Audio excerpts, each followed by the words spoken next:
What's going on, the people? I'm back with another video, and today I'm doing this video because I want to show how corrupt and dirty that the state's attorney of St. Mary's County are. Not only the state's attorney, but Maryland State Police. Right now, here we have the website, as you can see right here, Fire Fritz 2022, right? We're gonna go ahead and cancel that. So this is the website, firefritz2022.com. Y'all could go ahead and check this website out, or this link. It's off by say, how corrupt is Richard Fritz? Then it says Fire Fritz 2022. 6 terms of corruption in the highest office in St. Mary's County. Let's not make it 7. Alright. Not authorized by any candidate or candidates committee, right? Corruption, bribe, injustice, trust. How long can one go? Published. Fritz corruption. Y'all look at this. Number 1 is gang rape. It happens all the time, right? Frivolous indictments on opponent. Newspaper caper costs taxpayers $430,000. Project graduation scandal, $25K. Y'all look at this. Demotion of staff for reporting. Oh man. So they done fired somebody for reporting misconduct, basically.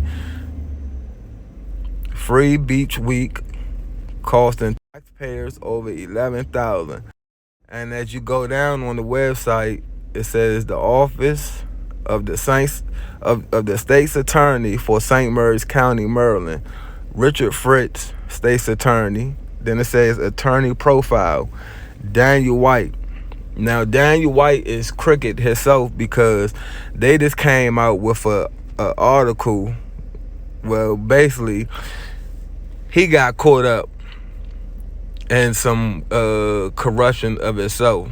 Now this guy right here, Daniel White, I'm gonna go back to the picture so y'all can see him. Daniel White, this man is, well, he was the state's attorney over the case of Peyton Ham, the 16-year-old kid that was killed by a Maryland State trooper, right? Now this guy right here, Daniel White, let me go back to this. Embezzling millions, extortion, tax fraud, stealing trade secrets. Southern Maryland officials named in federal complaint. Y'all see that, right? It's a couple of them. And from the black and white picture and the last 2 photos at the bottom, they are all related, right? They are all related. So y'all can see Daniel White, Michael White, and George White. They all related. One of them is a judge. One of them is the state's attorney, which is Daniel White. And one of them is a Maryland State Police. Y'all could go and read these articles. The description is going to be in the link below. But y'all can see CEO John White, right? This is Daniel White, St. Mary's County Deputy State's Attorney. And James Chip, he not related to him. St. Mary's County Orphan Court Judge Michael White. They all related, the Whites, right? Now I want y'all to see this. This comes from a channel, SMTLover, the one that's on top with the S and the purple background. Now this, I want y'all to go out and check this channel and see these videos. This video was posted 11 years ago, right? 11 years ago. Got part 1 right here, right? Part 1. And then they also have part 2. Now this guy right here that's on the screen, that's Richard Fritz, and I'm gonna play the video so y'all can see. And now a story that is going to force you to choose sides. A respected prosecutor, a pillar of his community, who says as a teenager he was caught in a youthful indiscretion. His accuser, a woman who describes a shocking episode that she says happened when they were both in high school. Only one of them is telling the whole truth.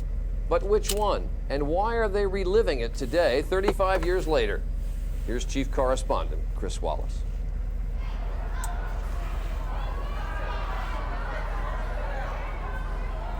The kids at Great Mills High School look like most teenagers in 1964. But behind the all-American scenes, the football games and dances, students here shared a dark secret.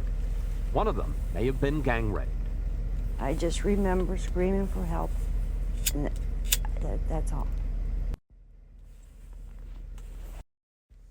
Did help ever come? No.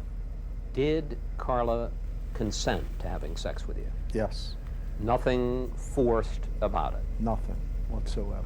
Rick Fritz and Carla Bailey, who were schoolmates back then, now give very different accounts of that explosive incident. Whatever happened between them as teenagers 35 years ago, it's suddenly front-page news in this corner of southern Maryland. Yeah, I see that. Hold on. I'm gonna try to go back. It's gonna take me back 15 seconds, but yeah, I see the headline of that newspaper. Let's go back real quick, just to go back for a couple of seconds. I want y'all to see this. Whatever happened between them as teenagers 35 years ago, it's suddenly front-page news in this corner. Fritz, guilty of rape. Candidate lied last week when he claimed girl 15 consented according to court records. Now he came out and lied and said that the lady basically consented to sex with 3 people, right? Him and two of his buddies gang raped this lady right here. Fritz was 18 at the time, right? And the girl was 15. I'm gonna go ahead and play the article so y'all can see. Of southern Maryland. Do you think you're objective? Do you think you're even-handed? Probably not. Publisher Ken Rosignol ran the rape headline on Election Day, just as Fritz was running to be the top prosecutor in the county. This is the story of how far an aggressive reporter went to dig into a candidate's past, and the extraordinary step the candidate took to fight back. It was cold. It was calculated. It was intended to make me lose an election. How did it come to this? A prominent 53-year-old lawyer having to answer for what he may have done when he was 18? To understand how it all happened, first you need to understand where it took place. Some 50 miles outside Washington, St. Mary's County may seem a world apart from the nation's capital, but its small-town southern flavor can mislead you. Because we found this community is rife with blood feuds and political power. Now, I really want y'all to pay attention to this, because this is the state's attorney, the leading state's attorney in St. Mary's County. Power struggles that rival anything you'll find in the big city. Here among the tobacco farms and cotton, alongside the pristine stretches of waterfront, they've been playing an especially rough brand of hardball politics for generations. But if you do have any more information on Trooper Moriarty's arrest... One of the key players is Ken Rosignol, who puts out a weekly tabloid called St. Mary's Today. There were 6 witnesses. He is the reporter and photographer and editor-in-chief at the paper. St. Mary's Today. Sometimes his 80-year-old mother, Ellen, helps out with the phones. But Rosignol is essentially a one-man band. Any evidence of alcohol? Long before he targeted Rick Fritz, Rosignol was drawing blood in St. Mary's County. How long before you all are through with this? Each week, he prints the names of local residents arrested for drunk driving. A county commissioner who falls asleep in a meeting earns a mention on the front page. Some might call me a crusader. I don't think so. I think I'm doing my job. You know what some people call your paper, don't you? Oh, sure, they call it the rag. It probably means they don't like it. And you know what? Them that don't like it shouldn't. In the fall of '98, Rick Fritz was running to become state's attorney. And from the start of the campaign, Fritz says, the paper had a fatal attraction obsession with him.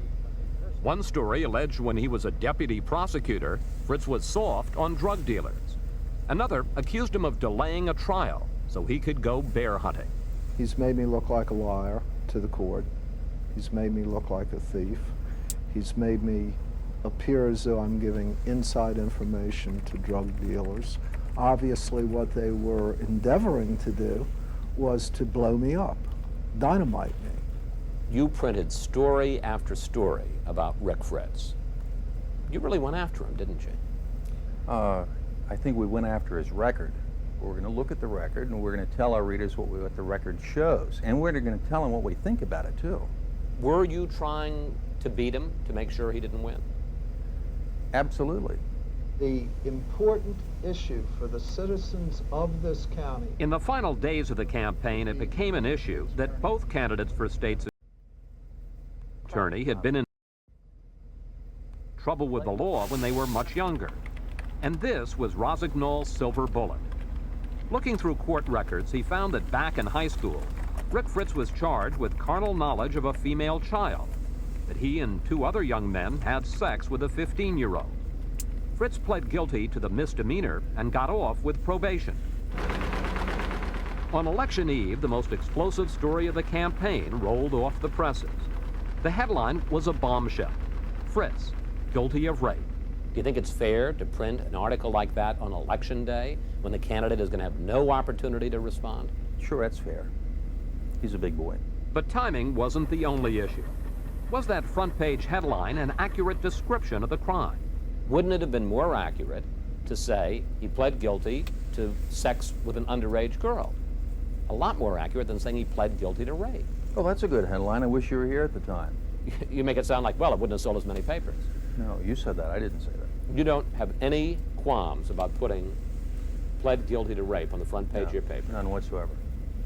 Before the sun came up election morning, Fritz and some of his supporters decided to strike back, to make sure that voters never got a chance to see that front page. You had people at this point in time that, in essence, said, damn it, enough is enough. Campaign workers, including several off-duty sheriff's deputies, fanned out across the county to buy every St. Mary's Today they could find. At 5 a.m., they purchased all 70 papers at this grocery. An hour later, the 50 copies at this gas station were gone. And all night, they cleaned out every vending machine. By election morning, anyone who wanted to read Rosignol's paper was out of luck. You know, it's not my First Amendment right. They violated my reader's First Amendment right. Rosignol was outraged, calling it a direct violation of freedom of the press. When law enforcement officers want to step across the line and violate people's constitutional rights because they feel that's the only way they can win an election, the closest thing that you can find to that is what has happened in Nazi Germany and in other third world totalitarian countries. He put them on the market for purchase, and they were purchased. Mr. Fritz, wait a minute. Wait. Do you think that when a publisher puts out several thousand copies of his paper, don't you think he expects them to actually get to the readers? Look at him looking clueless, y'all. He's sitting there looking clueless. Now, y'all see this how dirty this man is, right? Now he get his sheriff buddies and a couple of other folks to go out and purchase all this man newspaper that he done printed up about a story that he wrote about Fritz, right? Now, he's sitting there telling the truth. You know what I'm saying? It ain't like he was lying or anything like that. But the thing that gets me is, you go out the night before to go get all these copies Cause this man sitting there putting out this story about you, right? You go out there, get your little posse, y'all go out there and go to all the vending machines and the stores that were selling St. Mary's Today newspapers. Now, when y'all went to these vending machines, did y'all pay 75 cents for each article that y'all took? Or did y'all pay 75 cents, open up the machine and take all the articles? Because if not, if y'all only paid 75 cents for one article and then stole the rest of the articles, y'all basically are thieves. And for anybody that's making accusations against you and they tell you to take a polygraph test with the Maryland State Police, I don't know why he said the Maryland State Police. He should have said somewhere else, like another professional building, because Maryland State Police would have lied and said, oh, he told the truth. But he told this man to put up $500,000 in an escrow account so he could sue him. Now, if somebody making these accusations, especially these serious type of allegations against you, why won't you go out there and take a lie detector test? Why you want to tell this man to put up $500,000 so you can sue him? It ain't like the man was lying on anything. And the thing is crazy because Fritz had to end up paying this man $10,000. Taxpayers had to end up paying him $425,000. So altogether, $435,000 because of Fritz. Not to just all be bought up by a politician and thrown away? I'm sure he did, but most publishers are not attempting to subvert democracy as he was. He has a right to choose his method of distribution, and you have a right to interfere. Not to interfere, to purchase. Some people called what the Fritz camp did on Election Day the newspaper caper, but it's turned out to be no joke. Rosignol complained to authorities that the deputies intimidated store clerks into selling them the papers. Now the FBI is reportedly investigating whether the off-duty officers committed civil rights violations. Do you think that you or the off-duty sheriff's deputies did anything wrong? No, absolutely not. On election night, with the details of the rape allegations still a secret to most voters, Fritz won with 54% of the vote. It was a victory not only over his opponent in the campaign, but also over Rosignol's newspaper. But it didn't last long, because one more key player was about.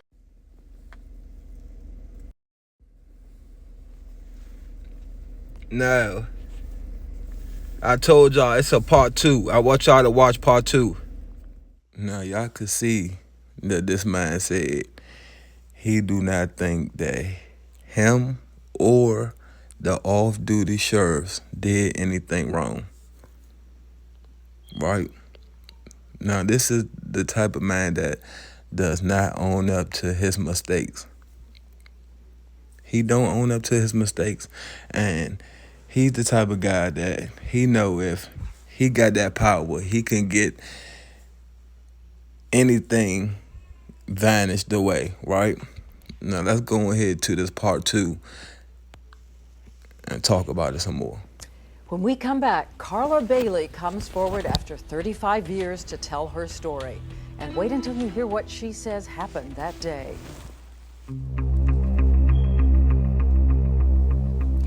Rick Fritz has been elected state's attorney, but is still fighting for his reputation after a newspaper story that accused him of rape when he was a teenager. Fritz says it was consensual when he and his 2 friends had sex with a schoolmate. But 35 years later, that girl from his past reappeared. And as Chris Wallace reports, she calls what happened that day gang rape. I didn't want to do it. They forced me to do it. That's wrong. Carla Bailey, who's now 50, had moved away from St. Mary's County to a small town in Pennsylvania. She was stunned to learn that a painful secret from her past had become front-page news in her hometown. I knew it was going to upset her. I knew it was going to enrage her. Kathy Hewitt, a former classmate and lifelong friend, sent Bailey the rape story and let her know what Fritz was saying, that she consented to everything that happened that day. It makes me look like I'm a piece of trash or something. Like I'm the one who's, oh yeah, come on guys, you know, and it wasn't that way. Bailey tracked down publisher Ken Rosignol, and last April he printed the follow-up to his Election Day bombshell. The woman who says Fritz raped her, coming forward after 35 years. About the only thing that Richard Fritz and Carla Bailey agree on is that one day in November of 1964, they ended up here on St. George's Island on the Potomac River, along with some friends. They went to a small house on the island. What happened next is where the stories split. Fritz was a senior, Bailey a sophomore. She says she can't remember many details from that day, but she can't forget what it turned into. I somehow ended up in a room. I remember a window, one single bed, and that's where it happened. These three guys all took turns with me and raped me. One would hold my feet, one would hold my arms, and then one would do their thing and they took turns. Totally untrue. All three acts were consensual? Yes, it was a consensual situation. And she wasn't saying that? No. No chance that they could have thought you were consenting, that you wanted this to happen? Not in my book. Did you struggle? Yeah, I struggled and I screamed. What makes you think that a 15-year-old girl would willingly have sex with three young men, one after another? Happens all the time. Maybe I'm innocent, Mr. Fritz. I don't know a lot of girls who have sex with three guys, one right after another when they're 15 years old. Well, I can say that it occurred. It was voluntary. I mean, I don't want to speak poorly about the girl, but three of us had sex with her, and that should speak for itself. Bailey says she didn't report the attack to her parents or the police. But by the next morning, Great Mills High School was buzzing. Rumors that Carla had been raped swept through the halls, and so did whispers that she had sex voluntarily with three boys. When I heard rape, I absolutely believed it. All of us girls were we just figured that was the end of her life. Her life had just been ruined. Who would marry her? Bailey's parents finally heard and went to the authorities, but the case never got to trial. As we've said, Fritz and another of the young men pled guilty to a misdemeanor, having sex with an underage girl, and got off with probation. The third boy was a juvenile, and his record is sealed. Just like it was a waste of my time, my parents' time, to take me over to the courthouse and even press charges. Did you feel that he got away with it? Yeah. I just know that he should have been punished for what he did. Bailey believes the boys only got a slap on the wrist because one of Fritz's friends was from a prominent St. Mary's family. But Fritz says it just shows there was no case. I know that as a prosecutor myself, if a 15-year-old girl came in and told me that she was held down, raped by three different people, I'd immediately have them arrested and charged with first-degree rape. And so the fact that the prosecutor didn't do that in your case indicates what? Either she did not say that, okay, or else her story was so totally incredible that he just out and out did not believe her. We contacted the prosecutor in the case. All he would say is that he handled the matter appropriately. Whatever the reason for the light sentence, when Bailey returned to school, friends say the outgoing 15-year-old was never the same. She was ashamed. She was scared. She was all of a sudden afraid. She had to walk down the halls and see these guys coming down the halls smiling. And what did that do to her self-worth? And I watched my friend change. While Rick Fritz went on to become a successful lawyer and now county prosecutor, Carla Bailey married at 17 and eventually left town. 35 years after the incident, she finds it difficult to describe what she's been through. Do you think about this often? Sometimes I'll just go in my room and cry.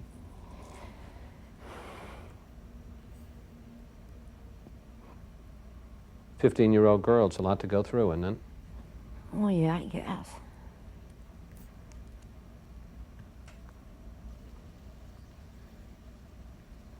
Here's the question I keep wondering about. Why would a woman 34 years after the fact make up a story like that? Well, my guesses are that obviously someone from Mr. Rosignol's newspaper got a hold of her. I would assume paid her. And I have no evidence of this, but I'm thinking about what would have made her say that. Fritz has suggested that Ken Rosignol paid you for your story. He didn't pay me. Never got a dime. No. It's outrageous. I think that is delusional. It's a lie that they've made up. Ken Rosignol also denies paying for the story and then delivers this counterpunch.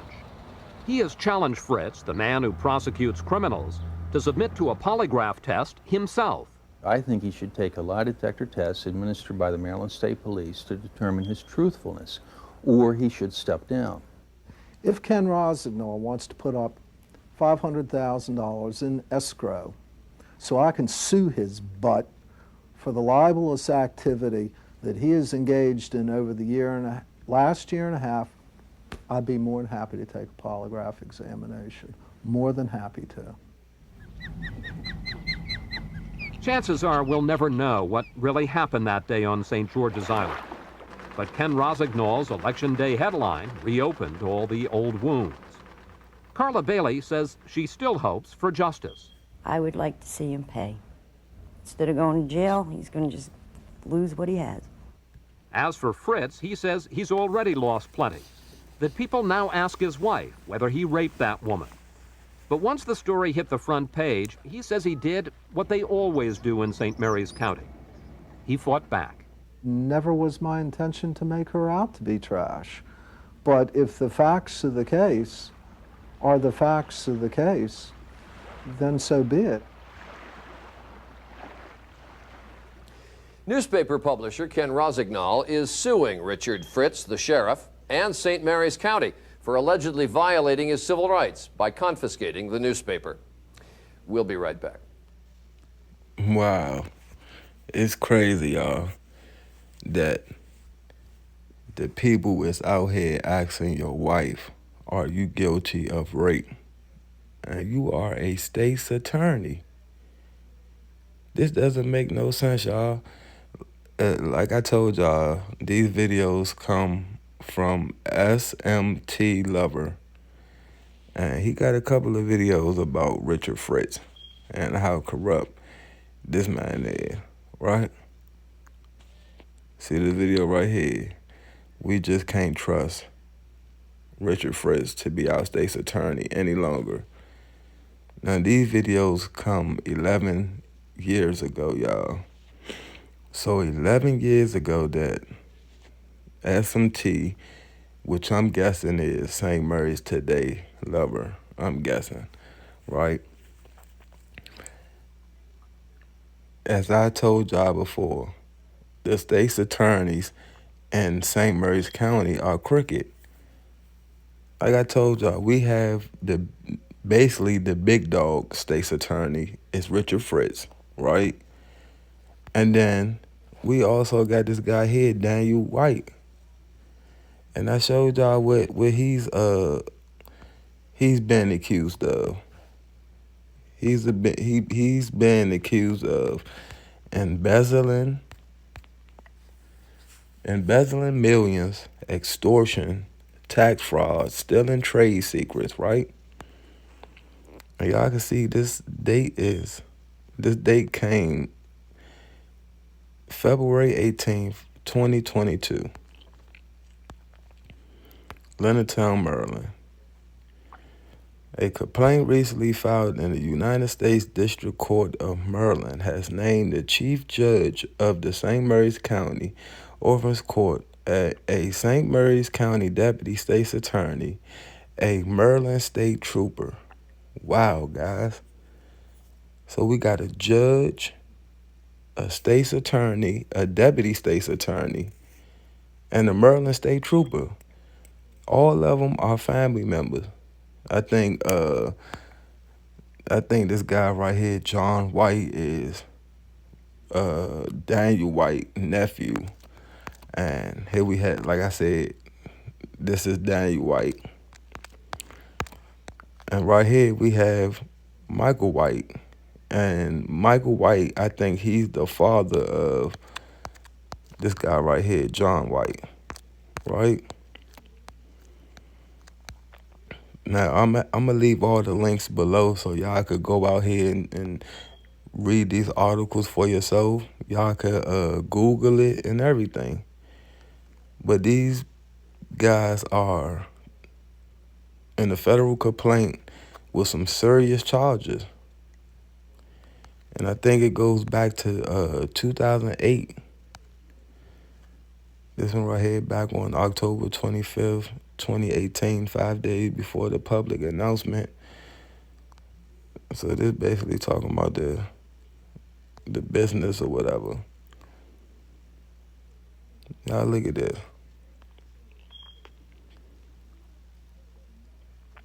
Misconduct.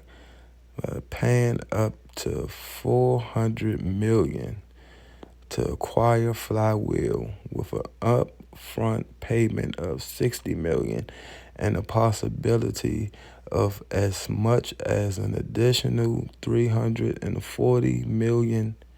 Y'all look at this. Look at this. And the thing about it, y'all look at these pictures. They all look crooked. Chip look crooked. Michael White, look at him. His suit don't even fit him. You know he crooked.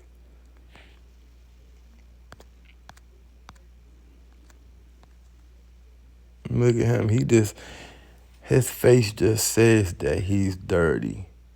But he got that badge, so he thinks he could get away with anything he wants to. This doesn't make any sense. Now, I'm gonna try to Google John White, because they say he's Compass marketing CEO. So let's see what Google has to say about him.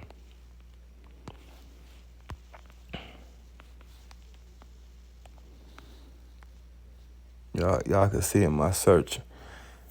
In my search thing, I have Peyton Ham, Daniel White. Now let's see.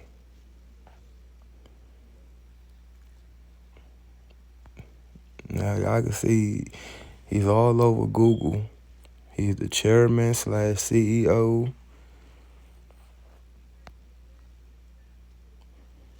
Let's see if they have any more pictures of this guy.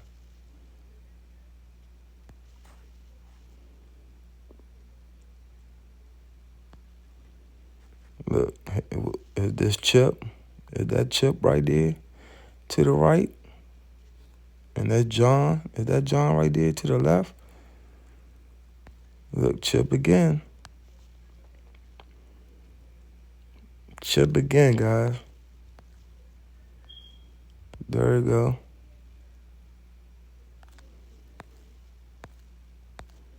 Now this guy is a Maryland State Trooper. So let's see if he has any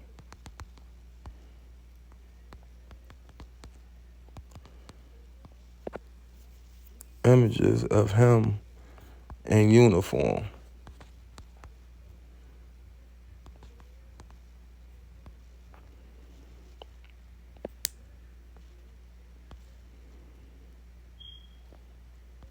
No, I don't think they got him in any pictures in uniform. I told y'all how dirty Maryland State Police are. And they got the nerve to call themselves Maryland Finest. Look at them. The biggest gang in the world, y'all. Biggest gang in the world. Look at this.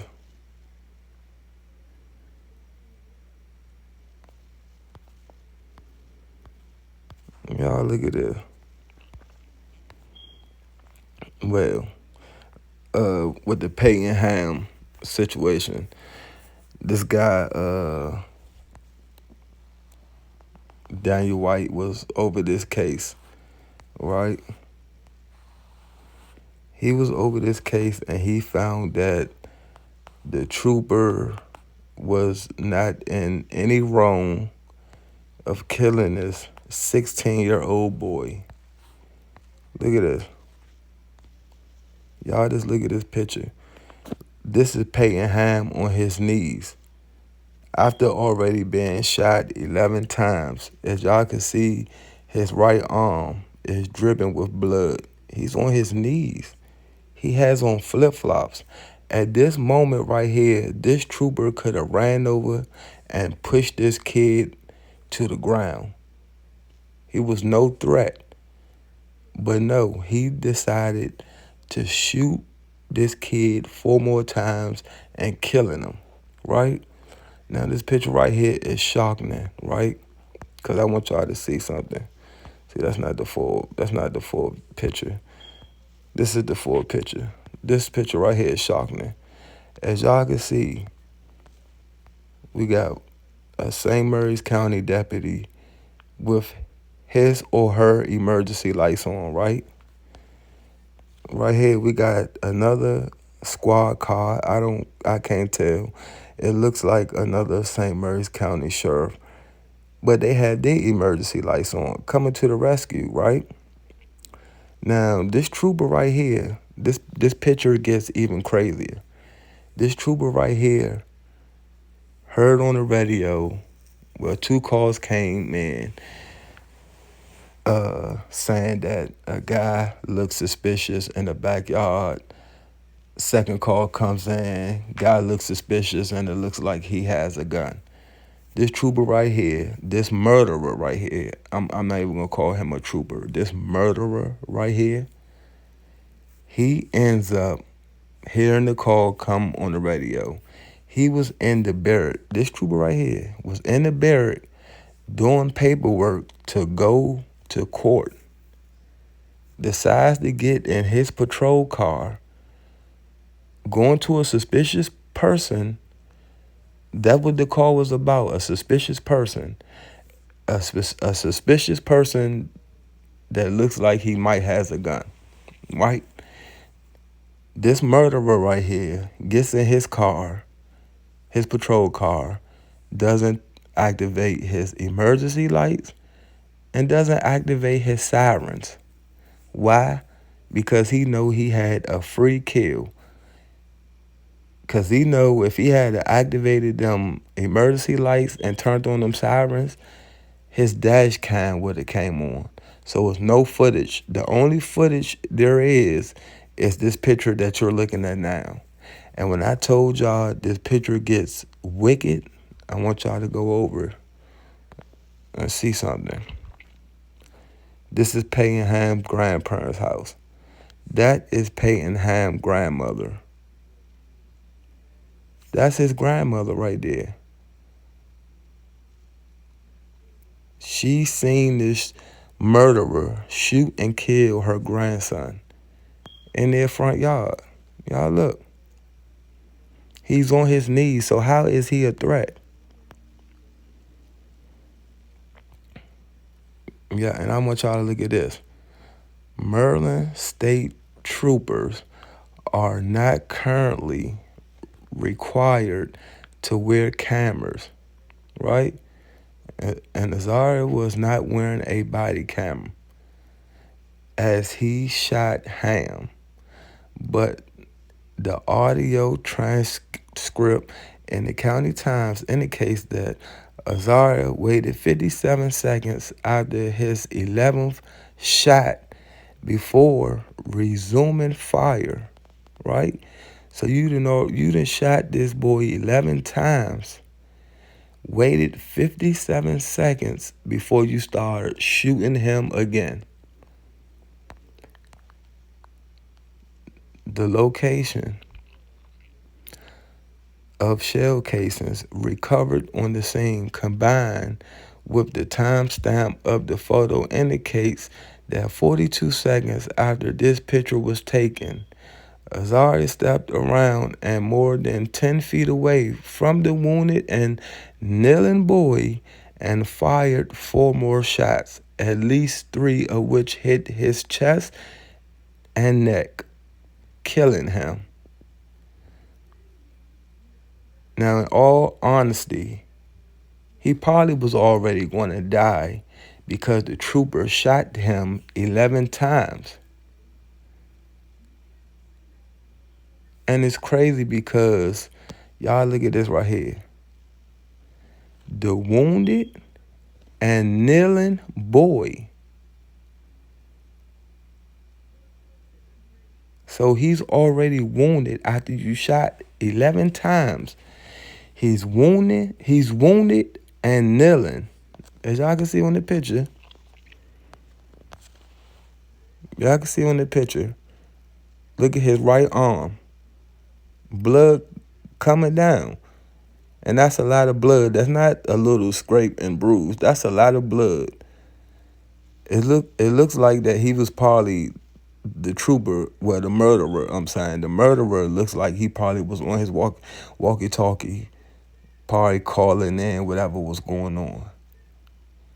He was 10 feet away from this boy. He could have ran up behind him and pushed this kid into the ground and put him in handcuffs.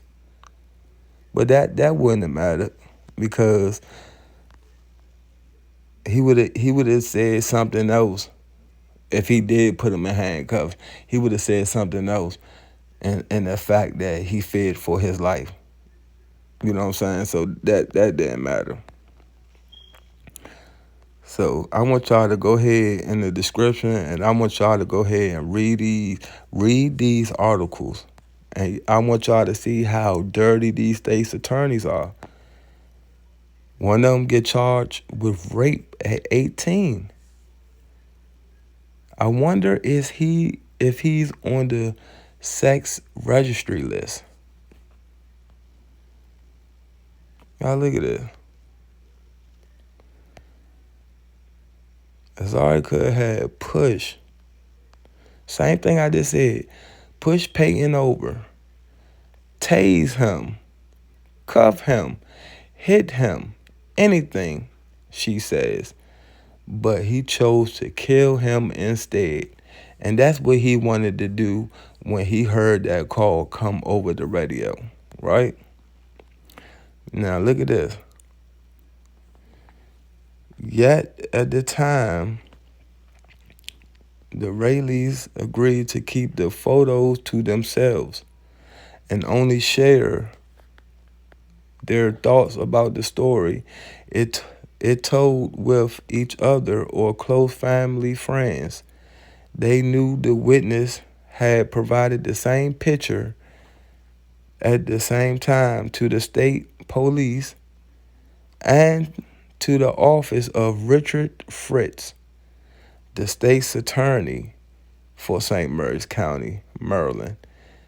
And the Rayleighs decided they didn't want to do anything that might disrupt official investigation into Azari's actions. They felt they wouldn't need to speak up because they trusted the system to work as it was supposed to.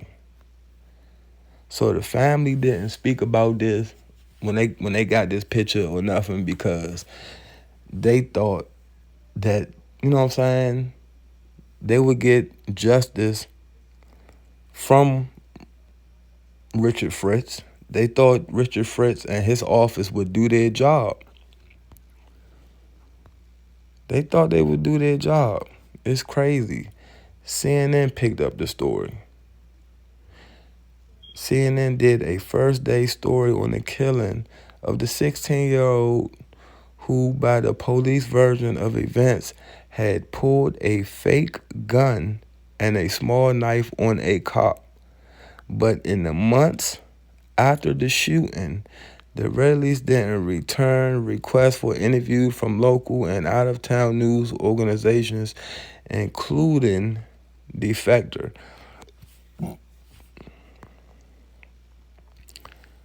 said the Rayleigh have contacted the Department of Justice to accuse the police of violating Ham's civil rights or request a federal investigation. They say they also ignored overtures from national civil rights groups inquiring if they should get involved. They then filed lawsuits against Azari or the civil rights or the civil servants that armed him and put him in position to kill Ham. Y'all look at that.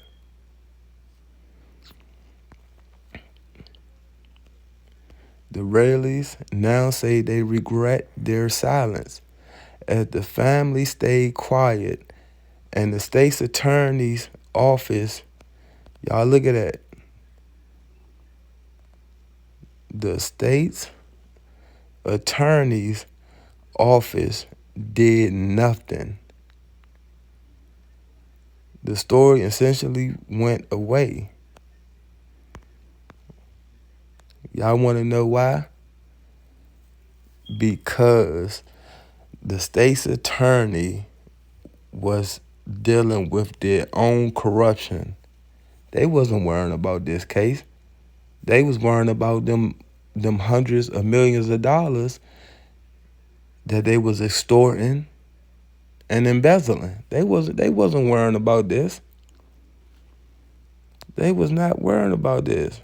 A teen with a toy gun, a toy was killed by police, and few want to talk about it. This is St. Mary's County for y'all. Y'all look at this. No charges against trooper in Leonardtown teen shooting. Ham said he wanted to die, according to Azari, who fired 15 rounds. Now, to be honest with you, this whole little line right here, Ham said he wanted to die, according to Azari, that could be all BS.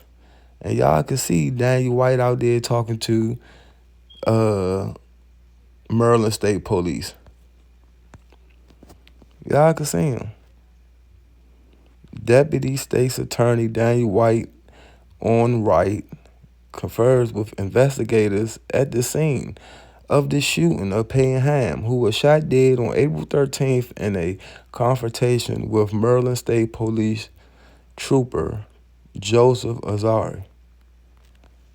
Now look at this, y'all. This is them investigating theirself. This is them investigating them. And y'all see what happens when they investigate them. Nothing happens. Daniel White already right there, like, look,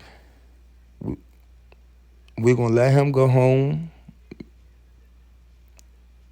Probably got paid the whole time he was home, them couple of months. He probably was getting paid. Probably on vacation with his family. Daniel White right there looking like, look, he ain't guilty. Oh, it's a state trooper? Oh, we found a gun? Oh, it's a fake gun? Hey, he feared for his life. Well, I ain't filing no charges on him. Y'all can see, this is Peyton Ham right here. 16 years old. Y'all look at this. This is the fake BB gun that he had. This gun looks fake. The gun looks fake. And look at it. Oh, man. Y'all look at this. Got blood all on it. There's blood all on this gun.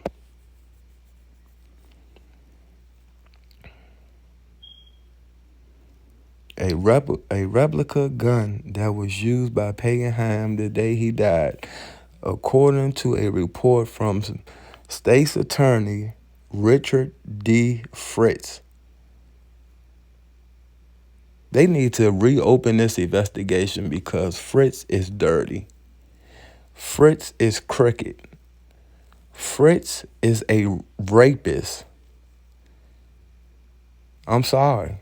He's the bottom of the podium. He's the bottom of the podium. You are a rapist, Fred. You raped a 15-year-old girl. I don't care if you was 18 years old. You still raped a 15-year-old girl. Your mother or father didn't teach you if a girl says no, no means no. Y'all look at this bloody gun. This bloody BB gun. Look at this. This is Peyton Ham's mother. Miss Boyle, I talked to her. And they are still grieving over their son's death. They are still grieving.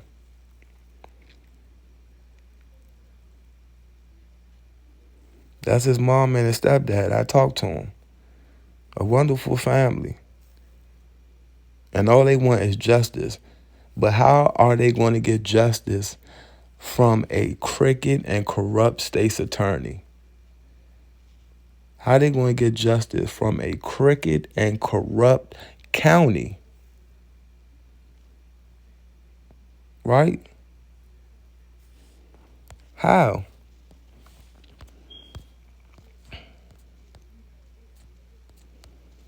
This don't make no sense.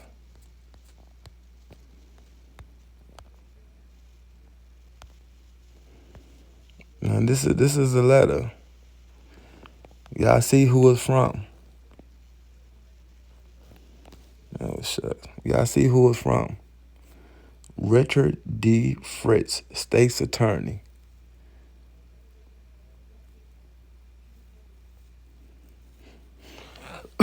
So he's sending a letter to Maryland Department of the State Police. Date, October 19, 2021.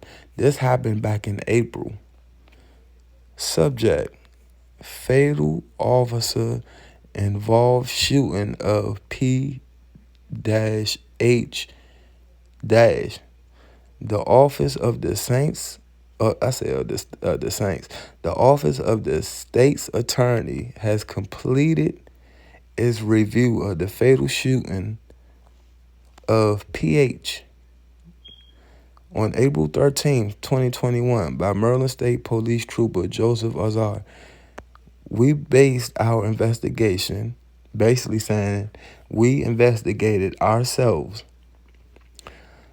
We based our investigation on MSP and other police agency reports, 911 calls, radio transmission and records, C8 CAD reports, crime scene, and RO drone photographs, a mobile phone, live photo, eyewitness statements, and recorded interviews, medical examiner.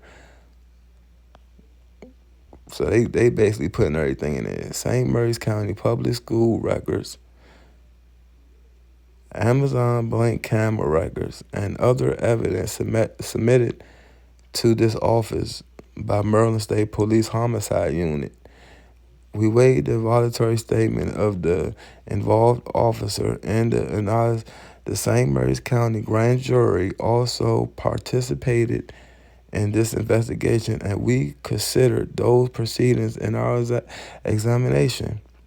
The office of the state's attorney has responsibility to review the use of deadly force by law enforcement in St. Mary's County and determine whether it was used conformably with the law. Our review is a criminal investigation, not a review of tactics or procedures used by law enforcement. As such, we focus on whether under Maryland law the use of force was justified because the officer intentionally and reasonably believed that such action was necessary to defend against the, threat of death or serious bodily injury to the officer or other person. Prosecutors are required to meet two standards before seeking an indictment in a criminal case. First, we must be convinced that a potential defendant committed a crime. Second, we must also conclude that we would likely prevail at trial based upon, come on, y'all look at this, admissible and reliable evidence, where we must prove the charges beyond a reasonable doubt. Whether to bring charges is one of the most considerate decisions that a prosecutor makes in any case, especially where, like here, there has been a tragic loss of life. Yeah, right. In order to make the proper assessment under these standards, our prosecutors, and PH was 16 years old at the time of this incident. This is the report sent by St. Mary's County State's Attorney Richard Fritz R. to the Maryland State Police Commander in regards to Trooper Joseph Azar, who shot dead Peyton Ham, 16 of Leonardtown, on April 13th. In the report, Fritz says his office will not charge the trooper. The report contains photographs of the final 4 pages that could be disturbing to some readers. Now, y'all could just look at this and know that state's attorneys in St. Mary's County are crooked, and they need to step down or be fired. I will leave the links in the description. I appreciate y'all's support, but I just want y'all to know, state's attorney Richard Fritz raped somebody when he was 18 years old. Couple of weeks ago, it was a federal complaint